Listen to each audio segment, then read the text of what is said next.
Hello, good to be here with you. This is Sound Has No Cell, and here we discuss proverbs. The proverb today is a Yoruba proverb. It says, Awayeeku, that is, no human being shall escape death. There is no one who came here on earth that shall not die. And this is a tribute to Her Royal Majesty, the Queen Elizabeth II. Yesterday in the evening, I was recording a video,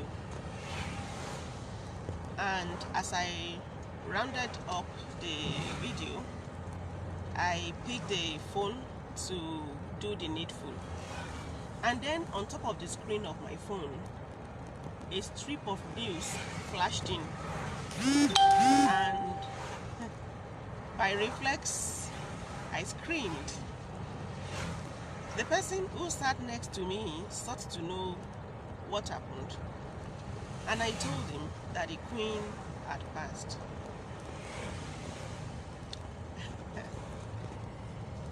Well, I cried a bit, and you would wonder why I did. Have I ever seen the Queen? No. How close was I to the Queen? Maybe as close as you are. We see her from afar in the media. That's all. But why would her death touch me that much? The answer is because I had seen by her light.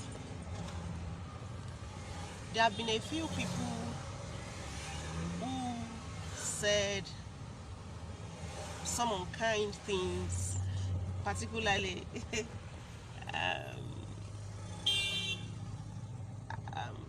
I don't want to say that, but people who felt that the Queen sat atop a system that impoverished the former colonies. So, my connection to the Queen is not because of political office. I don't dwell on a political office or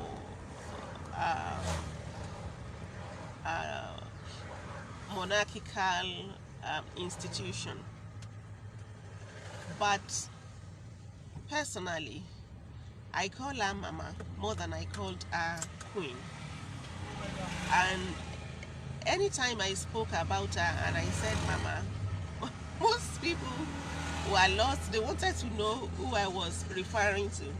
It is after they had asked which Mama, and I would say, oh, the Queen Elizabeth II, because I saw the mother side of her and I concentrated on that, and I connected to that to tap from her light. The Queen to me is more than a queen. To me, she's mother. And if you care to know why I feel that being a mother is deeper, I consider that deeper, and I connected to her on that level. If she only wanted to be a queen and not a mother figure that she was, maybe the improvement that multilateralism witnessed in a time of 7 decades would not have been possible.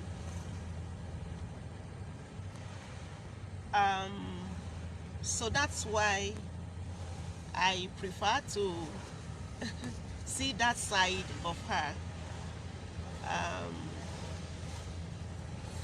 instead of the other parts that other people see. That other part is not that person, it is the system. She took over a system when she became queen, and there was nothing she could do than to allow the system to run and introduce improvements here and there, very technically and very diplomatically. So I wish that those who chose to look at her as an imperialist, a colonialist, would think that, see that it was a system and she couldn't have done, or nobody could have done better than she did at the time that she ascended the throne. Life is ever evolving. Life is ever evolving.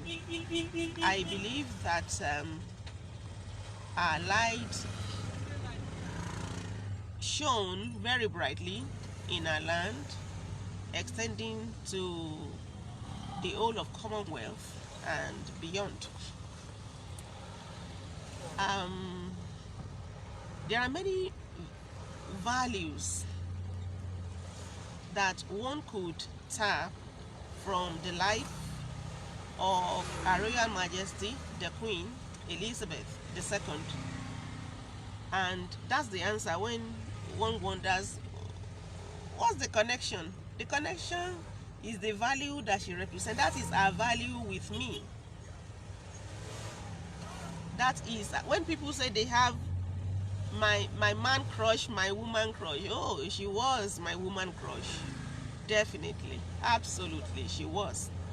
There are many things to learn from her life.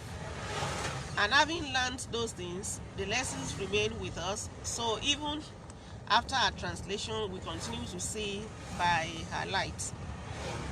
She was queen, yet she was able, she never allowed herself to get intoxicated by power.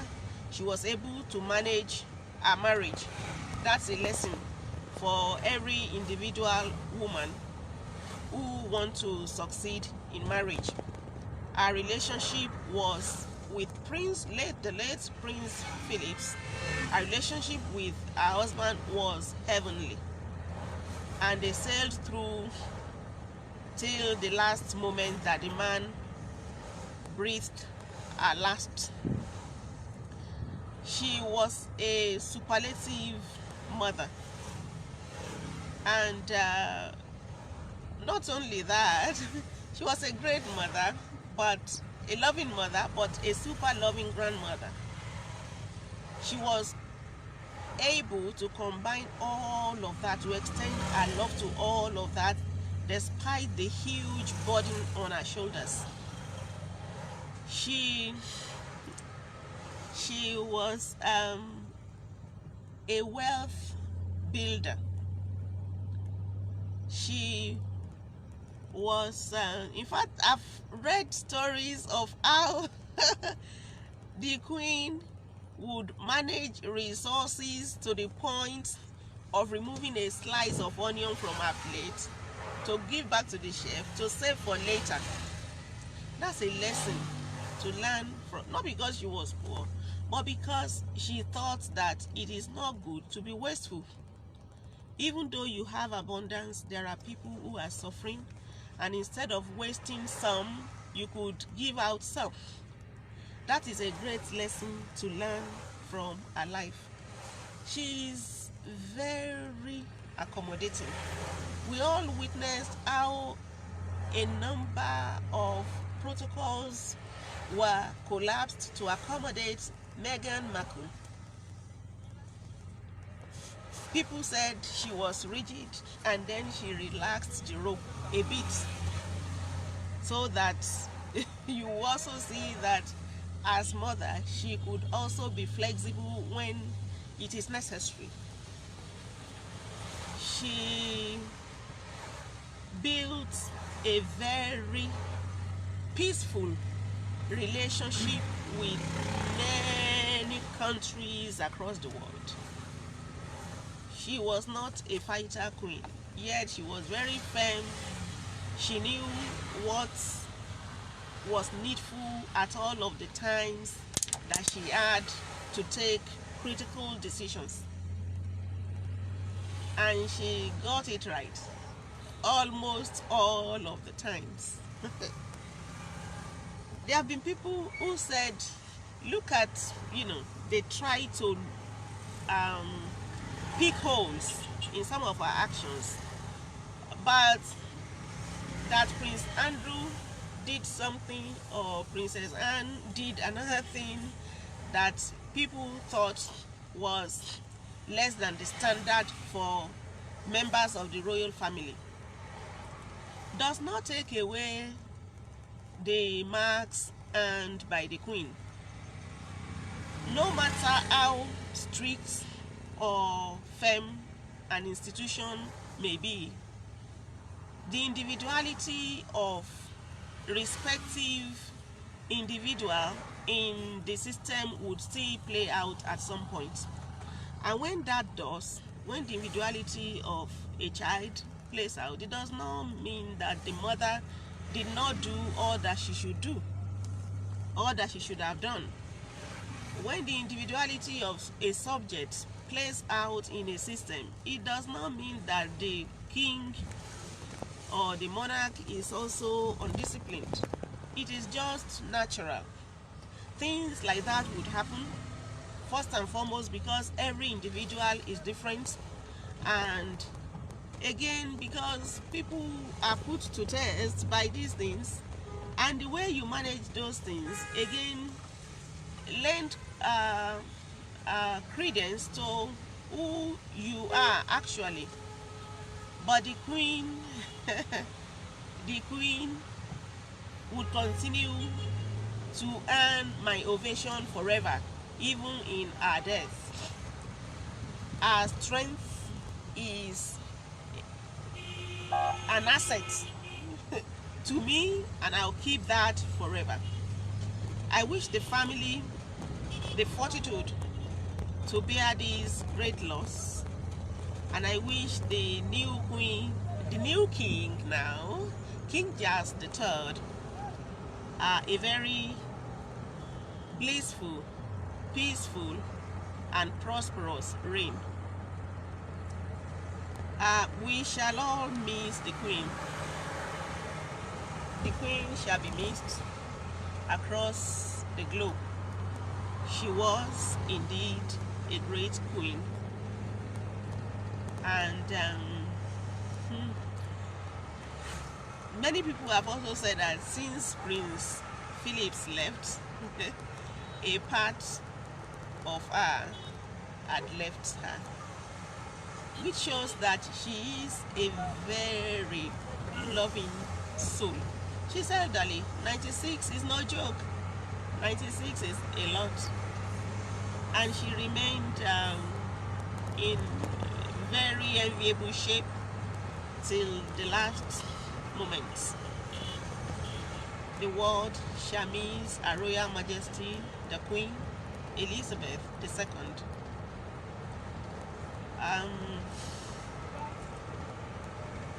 She was a great woman, indeed. A great queen, indeed. A great wife, indeed. A great mother, indeed. A great grandmother, indeed. A great friend to individuals who were very close to her and to nations across the world. to nations, to governments, and heads of governments, and head of monarchies across the world. I expect that very soon there will be a lot of books released about her, on our lifetimes, on our life and times.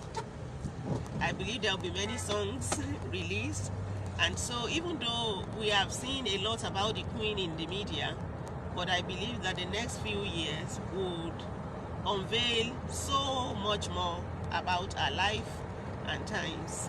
The parts of her that we didn't see would now surface in the media, in books, on electronic and print media, in presentations by individuals here and there.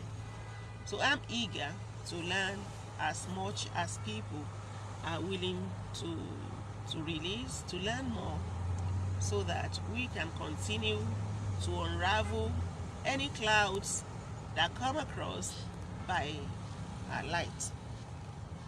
I wish the British society the fortitude to bear this loss, and I pray that you all accept my condolences. Adieu, Your Royal Majesty, the Queen Elizabeth II. Your light shines on.